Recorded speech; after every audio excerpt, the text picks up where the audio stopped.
Alright, so I want to make yet another video here this time. And this is going to be my entire Korean War uniform and gear collection for the U.S. Army.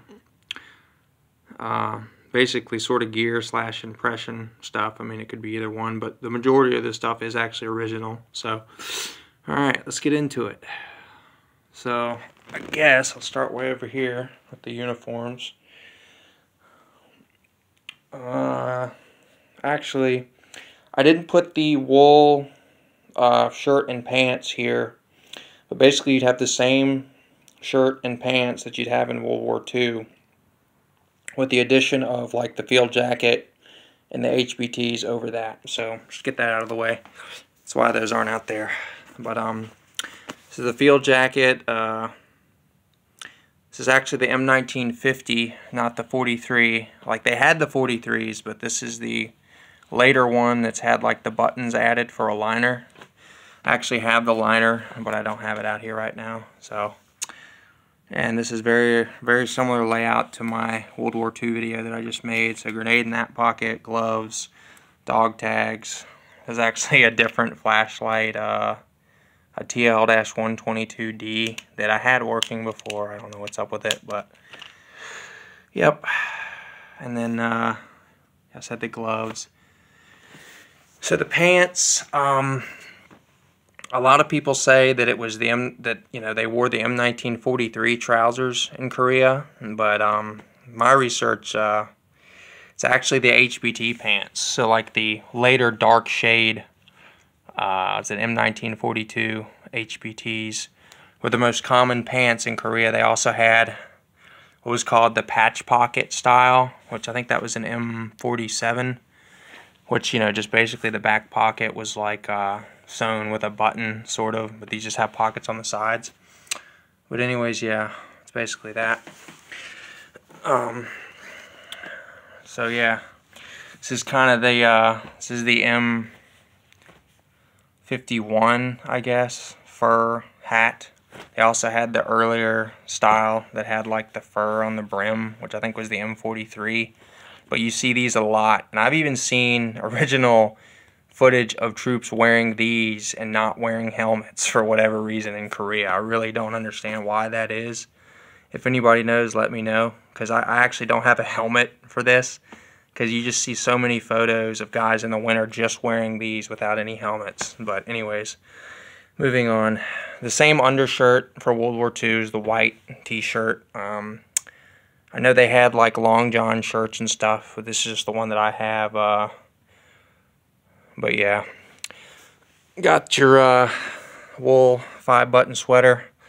I think this one's actually dated 1950, so it's perfect for this. But let's see if I can. Yeah, there it is. You can see that, 1950. Pretty nice. Got that from What Price Glory. They had some of those, which was interesting. But yeah, I'll move on to the web equipment now. So, I'm again carrying a carbine for this. Of course, a lot has changed. You have just all OD7 on an M1936 pistol belt.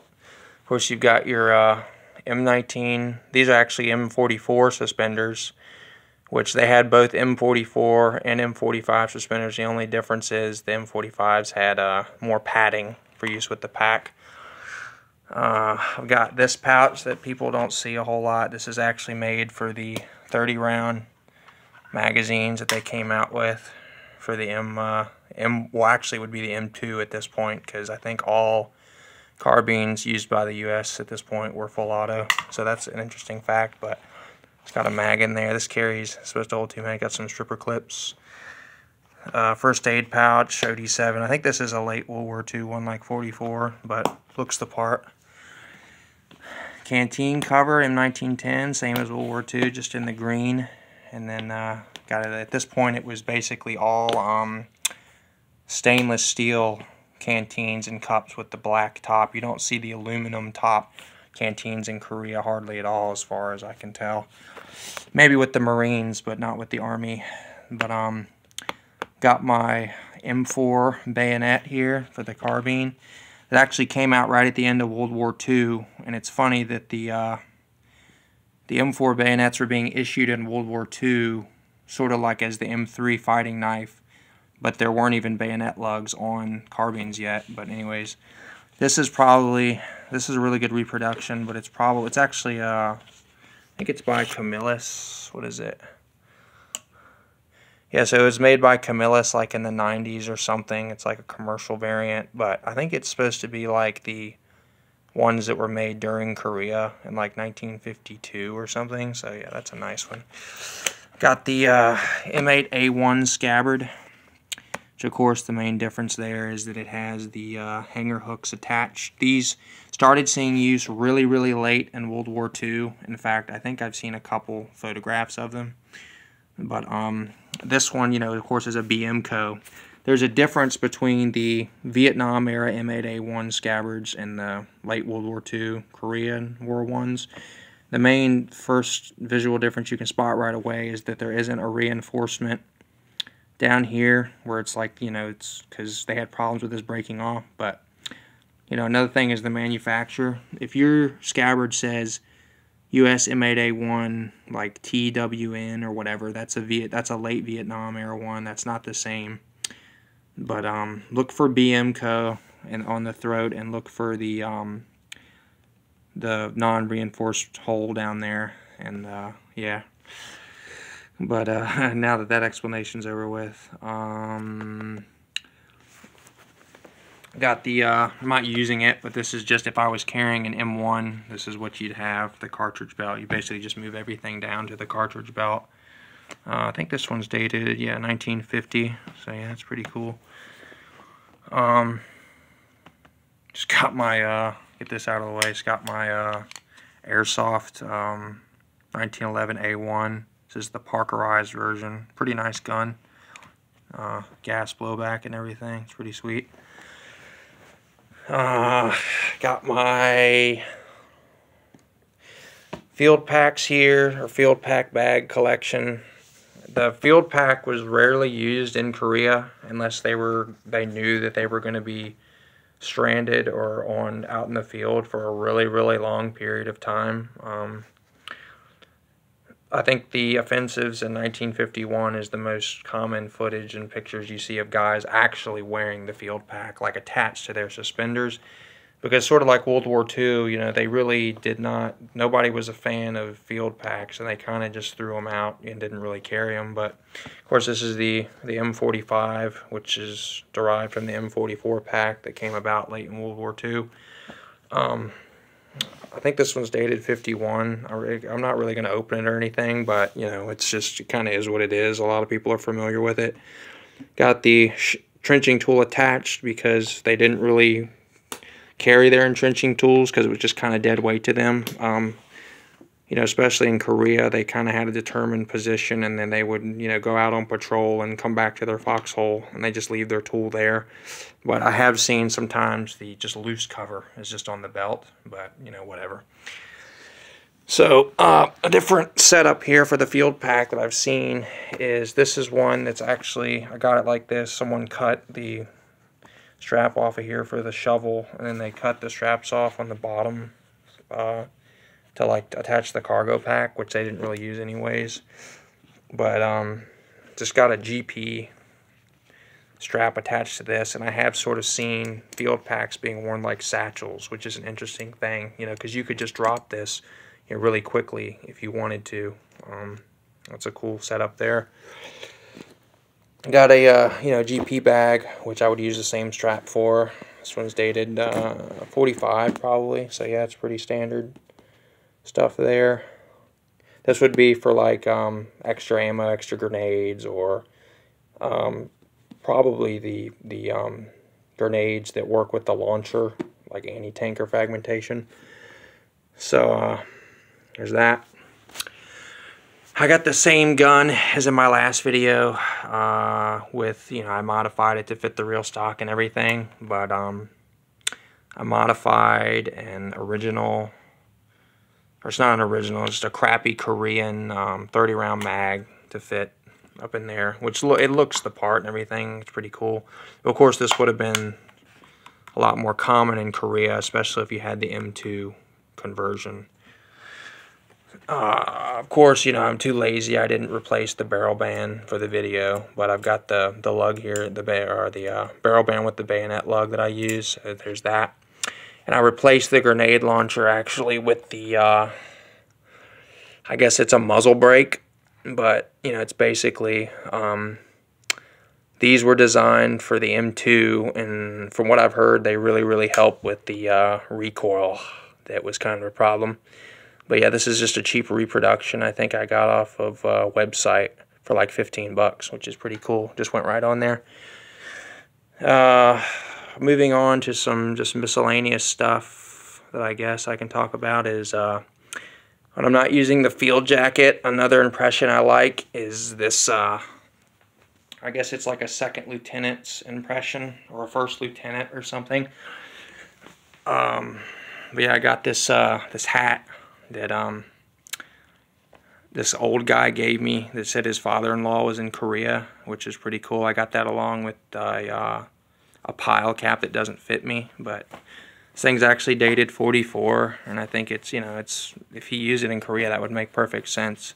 But I put that lieutenant's bar on there, so I guess that's a, yeah, it's silver, so it's a first lieutenant. But this is actually the M47 field shirt that replaced, I guess, the M42 one, which you still see in Korea, you know, with the bigger pockets, and the buttons are the metal rivet buttons with the stars on them. But this one's pretty cool. I got this at a surplus store a while ago for like 10 bucks in unissued condition, which was just crazy. But I added this. This is the 24th Infantry Division patch, which these were the, as far as I know, this was the first regiment that was sent to Korea from Japan in response to the North Korean invasion, which is pretty cool. Added this, which is, you know, that's an officer rank. That's the cross rifles for the officer, which goes with the second lieutenant. And if you were an officer in Korea, you'd probably have a 45 or some other pistol that maybe you private purchased, but or a carbine if you were actually in combat. But this is just a black leather holster, and Voight. It was made in 1950, which I got a crazy good deal on this too.